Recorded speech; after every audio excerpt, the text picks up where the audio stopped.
Olá, minha amada irmã, meu amado irmão. Hoje nós vamos compartilhar o conhecimento de Deus por meio da lição número 3 da nossa Escola Bíblica Online, da Igreja Batista Missionária da Amazônia. E o tema da nossa lição de hoje está relacionado à oração e o culto público. Texto básico de 1 Timóteo, capítulo 2. Então, nós vamos estudar o capítulo 2 da carta do apóstolo Paulo ao Timóteo, em que esta carta ela tem uma natureza de ensinamento para Timóteo que lhe sucederia no seu ministério. Então, o apóstolo Paulo deixou importantíssimas lições para Timóteo, especialmente relacionado a um relacionamento que todo cristão precisa desenvolver com o nosso Senhor Jesus Cristo. E, meus irmãos, a gente sabe que todo relacionamento tem como base a existência de uma comunicação, ok? E essa comunicação com Deus, ela se estabelece por meio de dois fundamentos. O primeiro fundamento é o fundamento da palavra, em que o Senhor fala conosco. E o segundo fundamento é o da oração, em que o Senhor nos ouve e nós falamos com Ele. Então, com base nesses dois fundamentos, nós desenvolvemos um relacionamento. O estudo de hoje ele será dividido em duas partes. A primeira parte, nós vamos falar sobre a importância da oração. E a segunda parte está relacionada ao culto público. Está relacionada à postura de como nós devemos nos portar num culto público. E aí, essa segunda parte, que está na segunda parte da carta de Paulo a Timóteo, no capítulo 2, exatamente revela para nós lições de extrema relevância que está relacionado à postura do homem e à postura da mulher dentro da igreja. Ok, meus irmãos? Então vamos começar com a primeira etapa, a primeira parte do nosso estudo de hoje. A importância da oração. Em Tiago, capítulo 5, versículo 16, lá nós temos o seguinte fundamento, que a oração do justo é poderosa em seus efeitos, muito pode em seus efeitos. A partir daí a gente precisa fazer algumas digressões que estão relacionadas a esse princípio sobre a oração dos justos e o poder que essa oração tem nos seus efeitos. Isso quer dizer que o Senhor ouve a oração do justo. Agora, existem orações que o Senhor não ouve.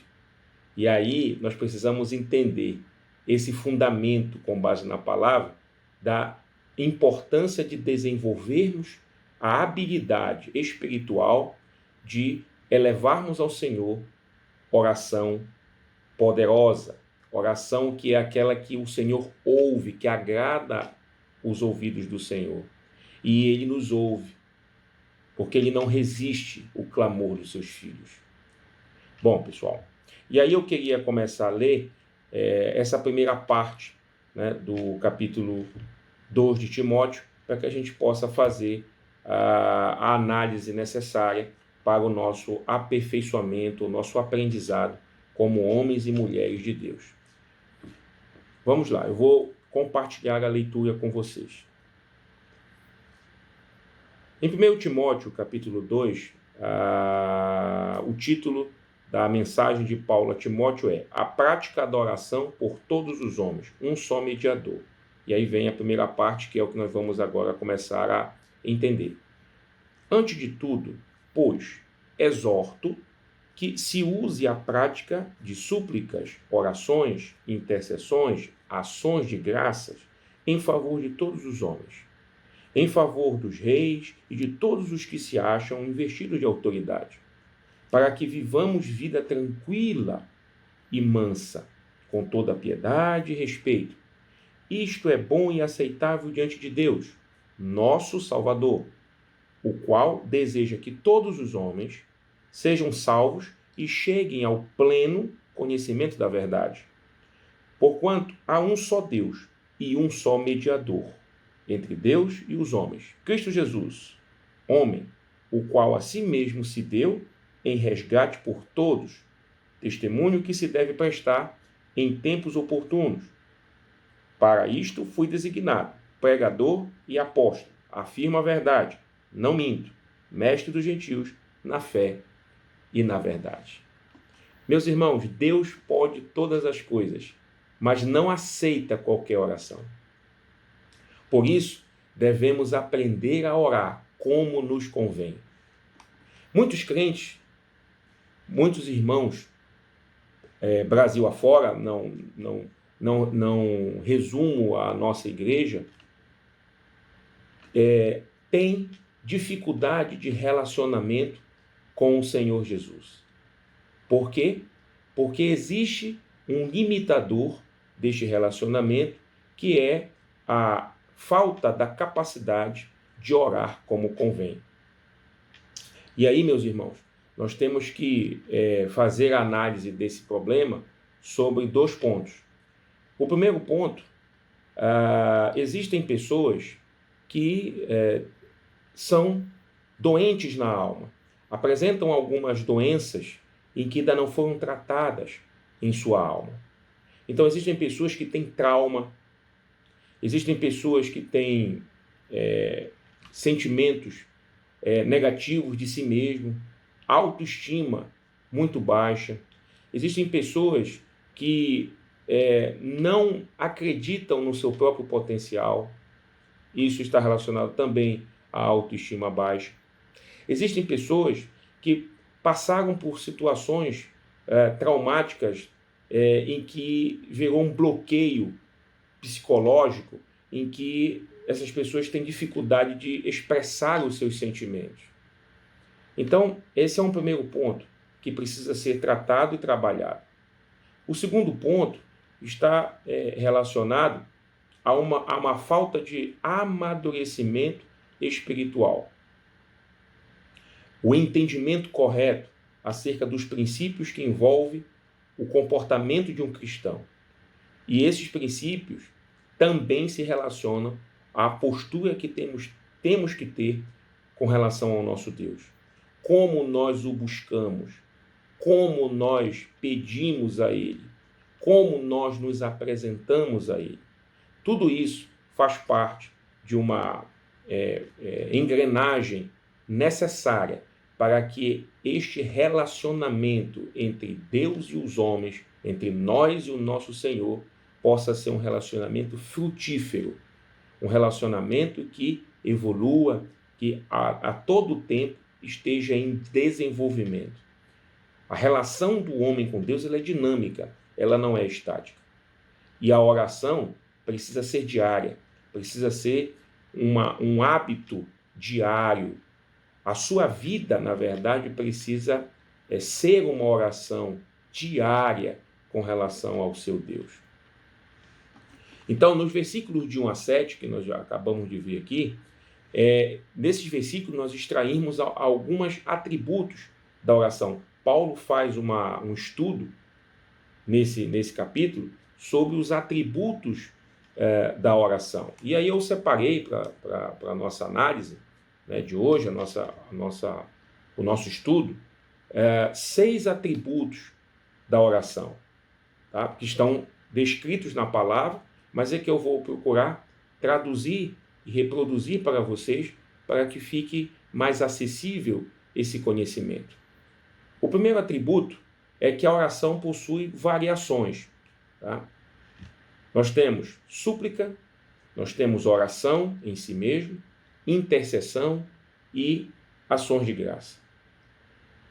E nós temos que entender que a nossa oração ela deve contemplar todos esses atributos.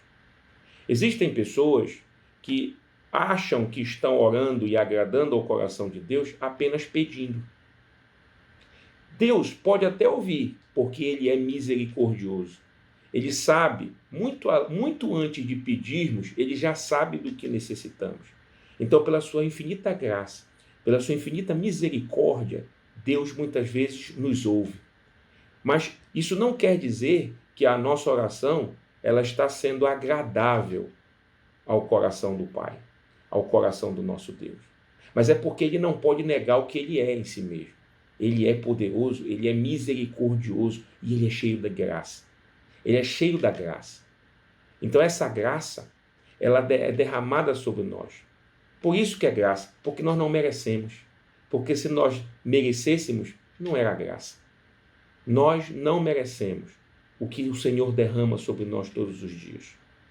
Então, agora não quer dizer que pelo fato de nós não merecermos, e temos a consciência disso, que nós somos pecadores, frágeis, e somos renovados pela graça, somos santificados pela graça do Senhor Jesus, isso não quer dizer que nós não tenhamos que desenvolver um relacionamento cada vez mais maduro, mais sólido com o nosso Deus. Então nós temos que aprender que esses atributos da oração apresentam conceituações que o identificam. Então, por exemplo, a súplica. Quando é que nós suplicamos algo ao nosso Deus? Por algo específico. Então tem pessoas, nós todos nós, passamos por tribulações na vida. Situações que nos deixam assustados, que nos deixam temerosos, que nos deixam inseguros. Essas situações específicas podem ser objeto de súplica ao nosso Deus. Vamos suplicar pela cura, vamos suplicar pela libertação em determinada área da nossa vida. Vamos suplicar por misericórdias, mais misericórdias, por eventuais falhas que cometemos. Então são situações específicas que dependem de nossas súplicas. Mas também nós temos a oração em si. A oração em si é a nossa rotina, é o nosso dia a dia. Não são situações específicas, são situações comuns. É quando você levanta do dia e você se arruma para trabalhar, e aí você, no seu carro, você vai orando ao seu Deus, ô Senhor, que hoje seja um dia abençoado, abençoe a minha casa, abençoe a minha família, os meus filhos, a minha esposa, ou meu marido. Né? Ô Senhor, hoje eu tenho muito a te agradecer por isso, por aquilo outro. E se eu não tiver nada específico, eu te agradeço por estar vivo, eu te agradeço pelo dia, por eu respirar mais esse dia. Então, são orações que nós constantemente fazemos. Intercessão. A intercessão já é aquela oração não egoísta. É aquela oração que é voltada ao próximo, em que você está constantemente intercedendo pelos seus irmãos e por aqueles que precisam de uma palavra de amor, precisam ver em nós o testemunho do amor de Cristo. Então a intercessão, que na verdade nós podemos até entender que desses atributos existem dois que derretem o coração do Pai. É quando nós oramos pelo próximo, quando nós oramos pelas pessoas, sejam elas amistosas ou não, nós estamos demonstrando amor, nós estamos cumprindo aquilo que Jesus nos ordenou, que nós amássemos uns aos outros.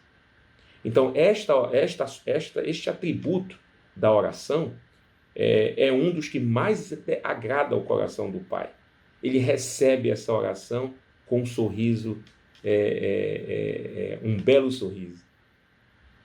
O outro atributo, que eu digo que é o que também agrada muito o coração de Deus, né? Não estou dizendo que somente esses dois agradam, eu estou dizendo que desses atributos existem dois que se destacam, que agradam mais ainda o coração de Deus. O segundo atributo é o agradecimento. Nós agradecermos, termos um coração grato ao Senhor.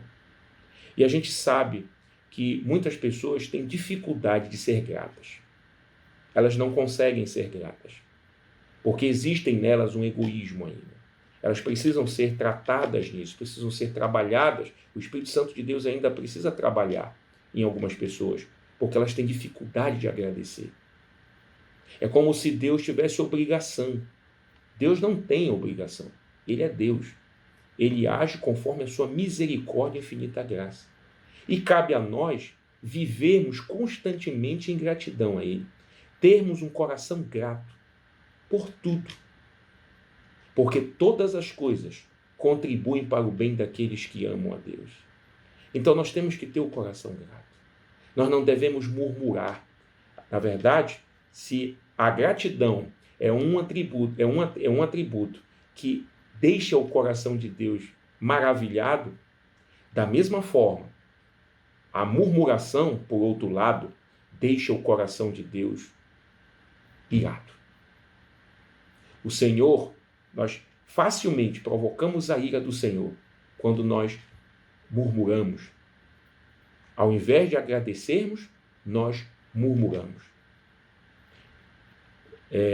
Meus irmãos, o Velho Testamento, o Antigo Testamento, principalmente naquela parte, né, em que o povo de Deus já foi retirado do Egito e está no deserto, prestes a receber as promessas daquele que, né, prometeu. Quantas vezes esse povo murmurou? A palavra nos ensina sobre a murmuração. E todas as vezes que esse povo murmurou, o coração de Deus se encheu de ira. E por misericórdia, porque muitas vezes Moisés colocou o rosto em terra para interceder por este povo murmurador. E o Senhor muitas vezes ouviu a intercessão de Moisés. E por misericórdia e bondade, Deus aliviou o castigo que tinha para os murmuradores. Quantas vezes nós vimos isso na palavra? Diversas vezes. Que nos ensina que a murmuração, por outro lado, deixa o nosso Deus triste e ao mesmo tempo furioso. Então, nós temos que entender que a nossa oração, ela precisa cumprir todos esses atributos. Atributos que validam a nossa oração. É a oração do justo. Então, a oração do justo, que pode muito em seus efeitos, é essa oração que está cheia desses atributos. Essa é a primeira observação, é o primeiro ponto que nós retiramos da primeira parte do capítulo 2 de 1 Timóteo. O segundo ponto é que a oração não é um favor seu, é uma ordenança. Nós, cristãos, nós, crentes, devemos orar. Não é um favor, não é uma faculdade, é um dever. Se nós cumprimos esse dever, nós estabelecemos um relacionamento com Deus. Então, na verdade, é um dever que também cumpre um papel condicionante. Quem não ora não tem relacionamento com Deus. Quem não desenvolve a oração diz para Deus que não quer ter relacionamento com Ele. Não quer aprofundar esse relacionamento. Não quer desenvolver este relacionamento. Então, na verdade, nós podemos entender a oração como um dever e como uma condição. Condição de relacionar-se com o Pai. Relacionar-se com Deus. Deus quer manter conosco constante relacionamento. Mas vai depender de nós buscarmos e orarmos como instrumento desse relacionamento, dessa comunicação entre Deus e nós. O terceiro ponto que nós extraímos podemos extrair do texto bíblico é que a oração ela é abrangente. Ela não se resume só a nós. Ela não se resume só à nossa realidade. Ela se resume ao que está ao nosso redor. Por isso que a oração não é egoísta. Ela não pode ser egoísta. Por isso que é atributo a intercessão, que é, juntamente com a gratidão, os dois maiores atributos. Porque ela é abrangente. Nós devemos orar por todos. Por todos. Não só por nós, não só pela nossa casa, não só pelos nossos filhos, marido, esposa, familiares, nós devemos orar por todos. Esse é um indicador que o nosso relacionamento com Deus é desenvolvido. Quando nós temos a capacidade de orar da forma da forma correta, da forma que convém a todo homem e mulher de Deus. O quarto ponto é que existe um objetivo na oração. A oração nos traz paz. É aquilo que está na palavra, para que nós possamos alcançar uma vida mansa e tranquila. É aquilo que Jesus disse: deixo-vos a minha paz vos dou. A presença do Senhor, ela é sentida e vivenciada quando nós estamos em comunicação com Ele. Quando nós oramos, nós desenvolvemos esse relacionamento de forma mais íntima possível, a ponto de podermos sentir a presença do Senhor. Quantos de nós nos pegamos orando e sentirmos a presença do Senhor porque o nosso coração se enche de paz, se enche de esperança, se enche de alegria? Toda angústia, todo medo, toda opressão sai. Parece que desaparece. É o fruto da oração. É o fruto da oração. Porque nós oramos para termos paz, sentirmos a presença do Senhor, porque Ele é a paz em nossas vidas. Quem não desenvolve a oração da forma que convém, parece-me que está se comunicando com qualquer pessoa, não com Deus. Porque você consegue entrar em oração de uma forma e sair da mesma forma. Algo está errado. Porque quando nós entramos na presença do Senhor, nós não saímos da mesma forma que entramos. Porque Ele nos deixa a paz dele. Por isso que Jesus disse: a minha paz vos dou.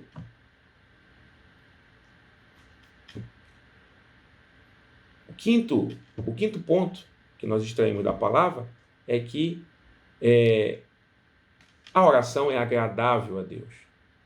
Mas a oração como convém. Não é aquela oração que não passa do teto da sua casa. É a oração que convém. E aí nós estamos hoje aprendendo como orar. Que tipo de oração agrada o coração de Deus?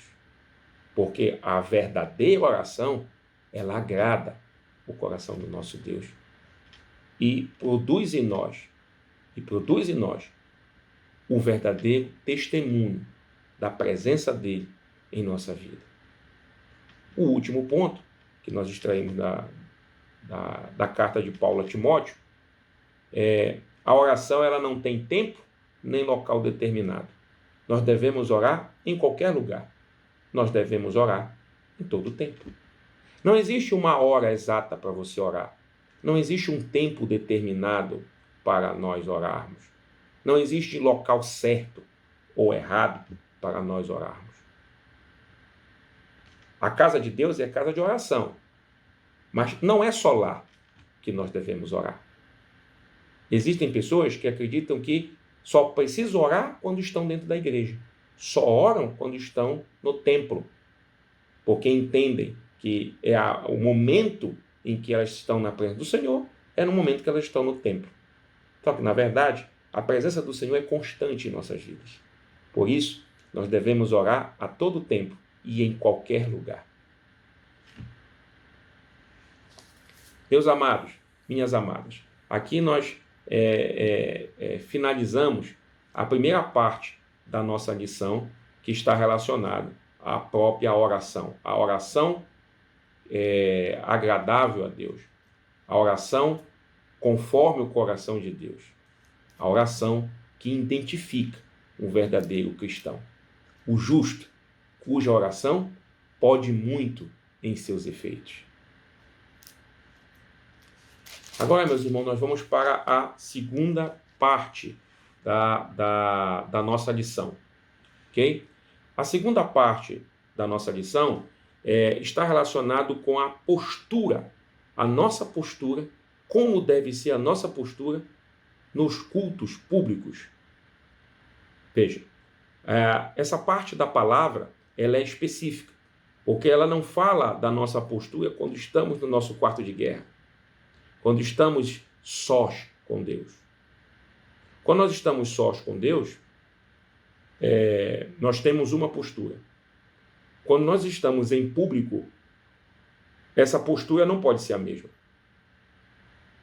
E é isso que nós vamos extrair da carta de Paulo a Timóteo, no mesmo capítulo 2, mas a partir do versículo 8.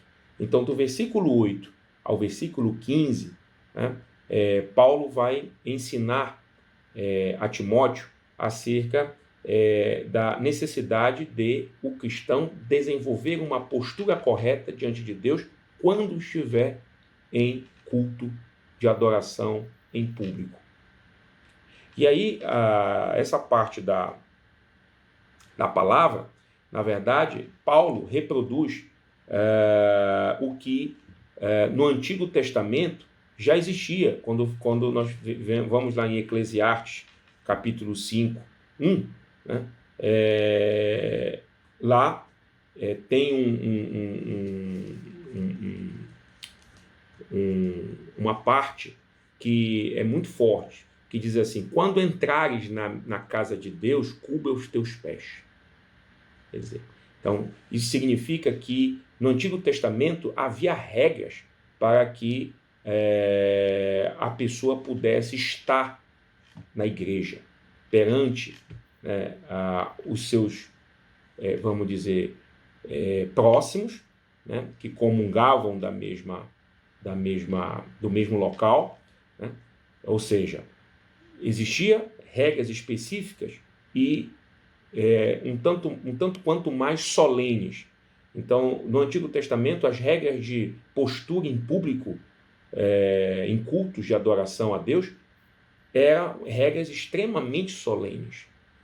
Tá?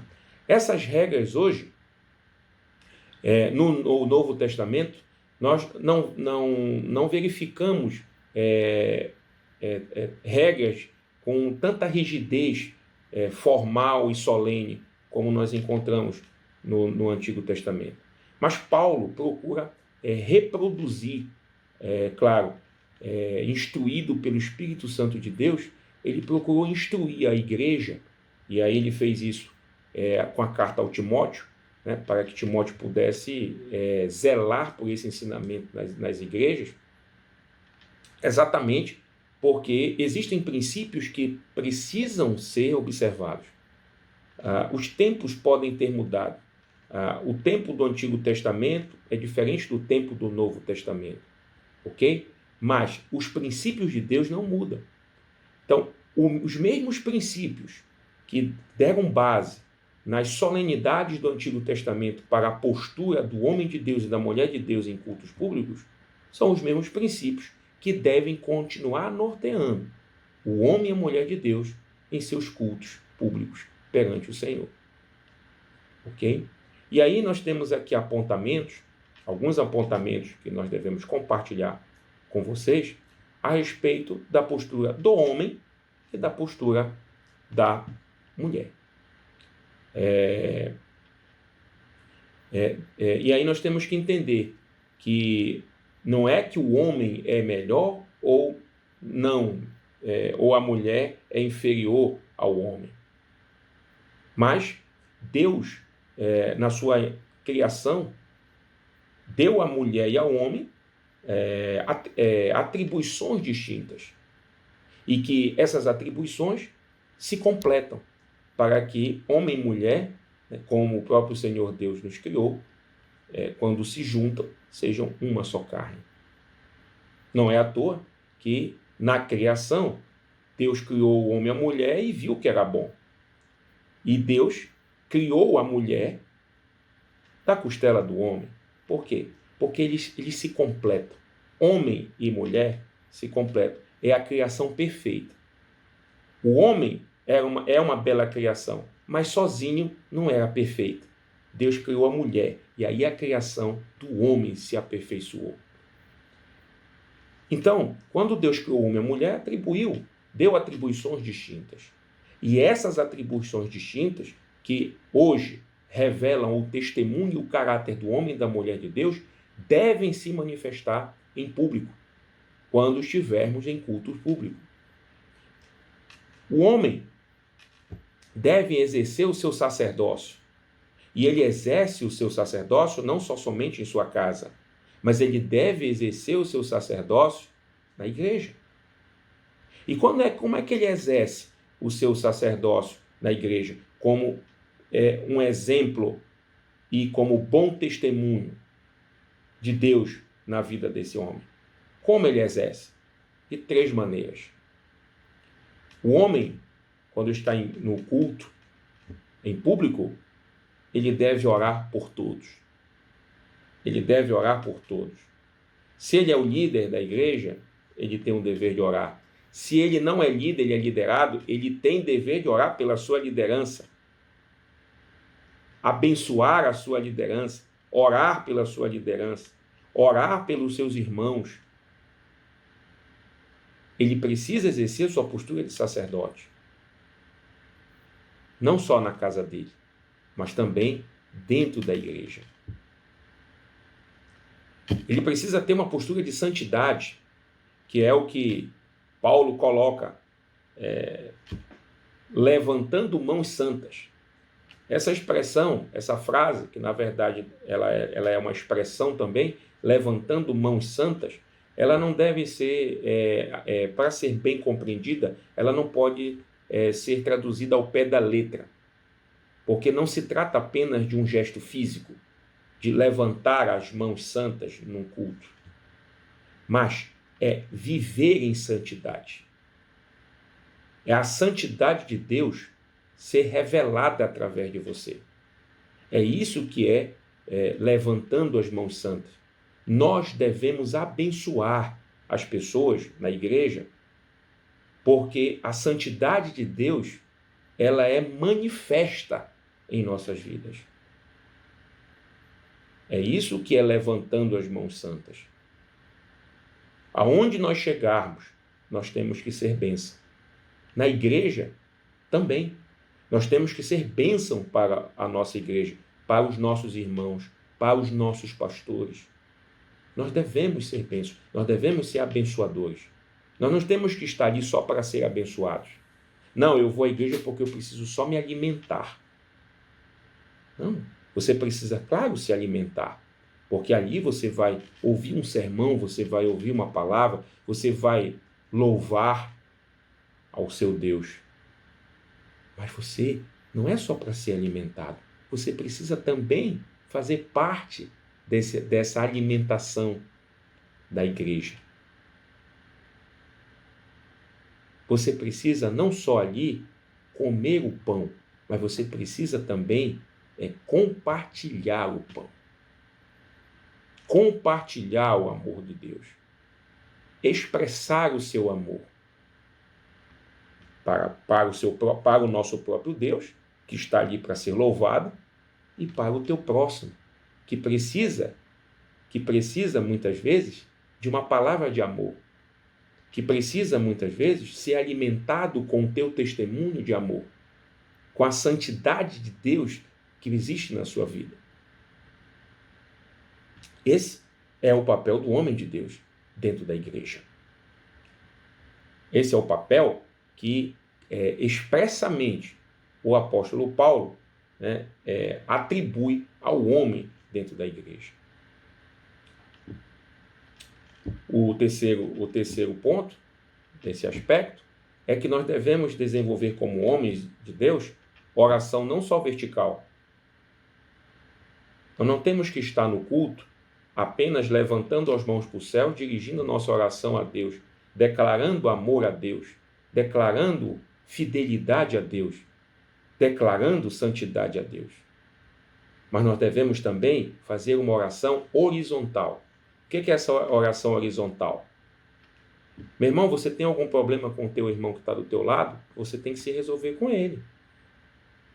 Porque você está em oração quando você está em comunhão com seu irmão dentro da igreja. Quer estar em oração dentro da igreja? Esteja em comunhão também com seus irmãos. Não pode haver, como diz a palavra, não pode haver existência de ira e animosidade. O que é isso? Não pode haver intrigas, distanciamento, raiva, rancor entre os irmãos. É o que diz Mateus, capítulo 5, versículos 23 e 24. Se você vai ao culto, vai ao altar, prestar adoração a Deus, antes vá se resolver com seu irmão. Se você tem algum problema com ele, se você tem alguma mágoa, alguma chateação, ou tem algum assunto não resolvido ou mal resolvido, se resolva com ele. O que Deus está nos ensinando? Né? Você tem que orar horizontalmente. A sua vida tem que ser uma oração horizontalmente falando. Ou seja, você tem que estar em comunhão com os seus irmãos dentro da igreja. Você estando em comunhão com os seus irmãos dentro da igreja, a sua comunhão comigo é algo consequente. Por isso que a palavra diz, antes de vir ao altar, vá primeiro resolver-se com o seu irmão. Por quê? Porque a oração vertical, ela é consequência da oração horizontal. Então nós temos que ter essa consciência, como varões, como homens, como sacerdotes, que nós devemos buscar ao Senhor em plenitude e em integridade de coração. Queridos, quando nós temos um coração cheio de mágoas, cheio de angústia, cheio de rancor, cheio de ódio, cheio de sentimento de ira, nós não estamos nos apresentando com integridade ao Senhor. E nós precisamos estar em integridade com o Senhor. Então, é a própria revelação da santidade de Deus em nós. A oração horizontal, não só a oração vertical. Por fim, as mulheres. Né? Como que Paulo exorta, né, na última parte do capítulo 2, acerca da postura dentro da igreja, do culto público.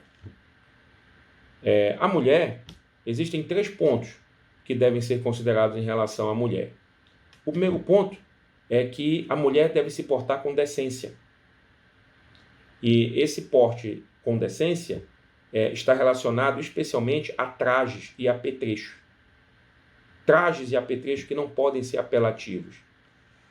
Ninguém está dizendo que você, minha irmã, não pode se vestir bem, não pode se apresentar bonita, não pode fazer um corte ou ter um cabelo muito bem desenhado, muito bem penteado. Ninguém está dizendo isso. Mas o que se deve não ter e se deve evitar são exageros, as extravagâncias.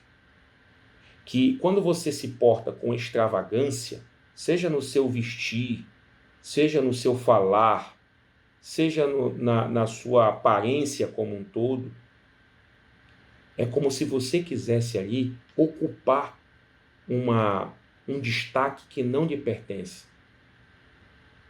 O destaque não lhe pertence, como não pertence a ninguém.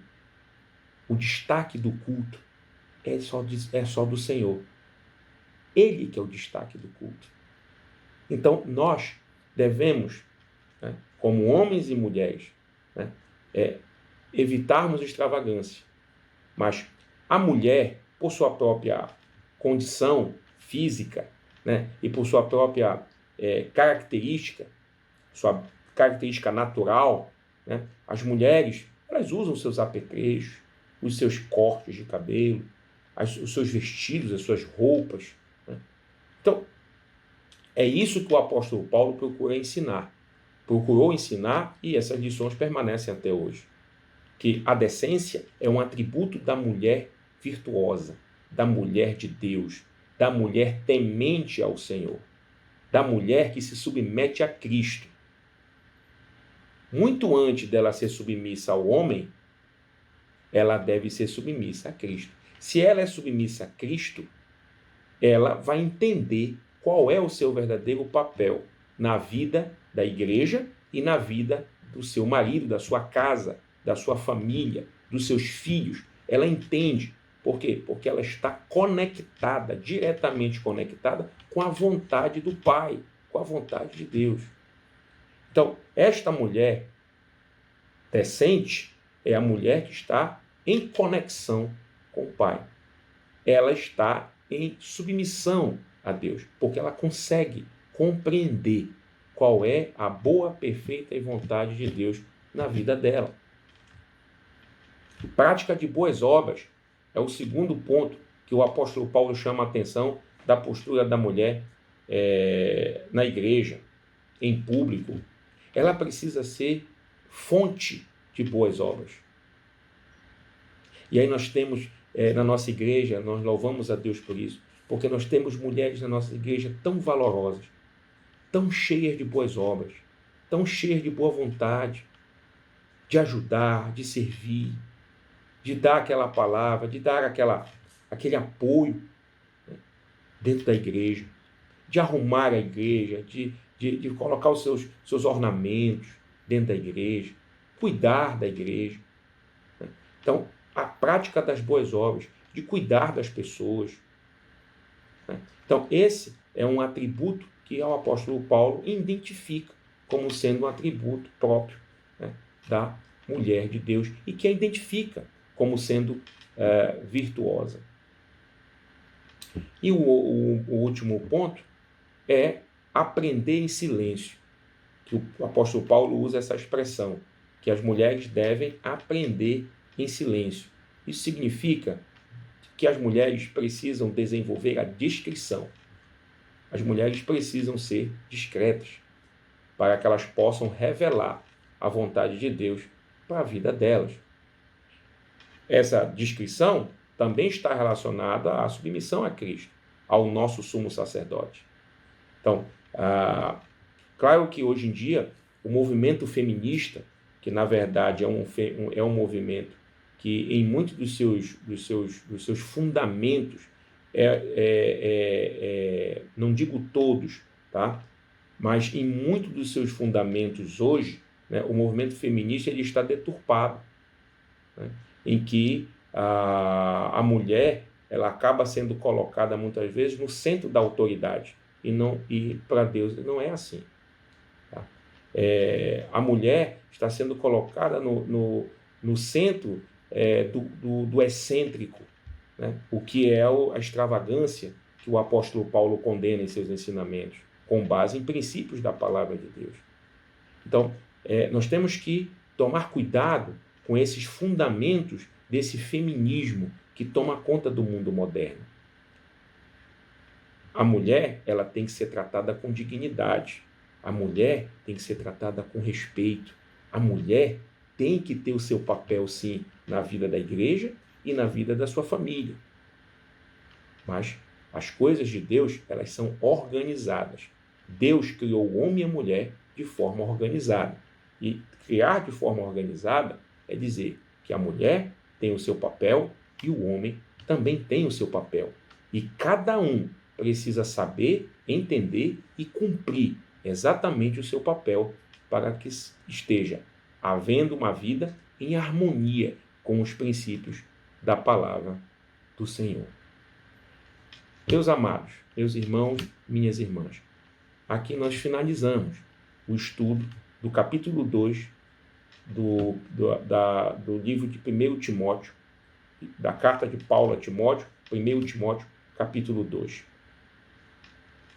Desejo a vocês um excelente dia, que Deus abençoe a todos, que esses ensinamentos possam ter sido ministrados, né, de forma que nós nos sintamos mais esclarecidos, né, com esses princípios que devemos constantemente estarmos revisando, lembrando, que é esse que é o objetivo da nossa EBD. é sempre estar aperfeiçoando o homem e a mulher de Deus com o conhecimento da verdade. Até porque a própria palavra nos ensina: conhecereis a verdade, e a verdade vos libertará de todo engano, de toda a vida medíocre, de todo mau comportamento, de tudo que não nos qualifica diante de Deus e nos torna maus testemunhos para aqueles que precisam ver em nós a luz do Senhor Jesus como sendo a luz do mundo. Muito obrigado a todos. Fiquem com Deus. Que Deus abençoe cada um de vocês. Em nome de Jesus. Amém.